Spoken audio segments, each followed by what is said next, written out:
എടാ സുമേഷേ, നിന്നെ കാണാറില്ലല്ലോ. നിന്റെ ചിട്ടി കമ്പനിയൊക്കെ എങ്ങനെ പോണു? അതൊക്കെ അങ്ങനെ പോണേ ചേച്ചി. കൂടികളുടെ ബിസിനസ് അല്ലേ, അതാണ് എന്നെ പുറത്തധികം കാണാത്തത്. അന്ന് ഞാൻ പോയിക്കോട്ടെ, അതാൻ്റെ ഒരു മീറ്റിംഗ് ഉണ്ട്. എല്ലാവരുടെയും ചിട്ടി കമ്പനി പൊട്ടി, ഇവന്റെ മാത്രം എന്താണ് പൊട്ടാത്തത്? ഹലോ മുതലാളി, നമ്മുടെ ചിട്ടി കമ്പനിലെ പൈസ മാനേജർ സുഗത പൊങ്ങി.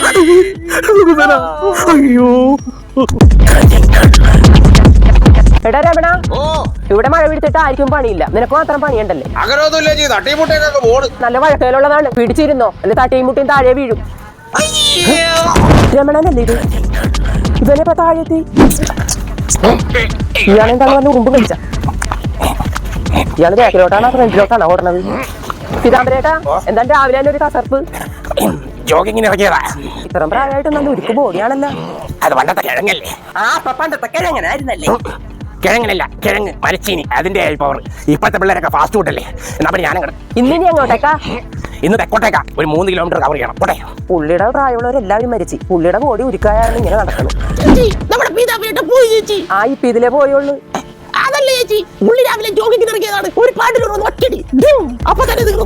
നല്ലൊരു മനുഷ്യനായിരുന്നു. നിനക്ക് നാളെ പരീക്ഷയല്ലേ, നീ വല്ലതും പഠിച്ചാ? തോറ്റിട്ടും കാര്യം വന്നാ ഇനി ഞാൻ പോണില്ല. എന്തായാലും ഇപ്പൊ തോക്കൊന്നും മനസ്സിലായി.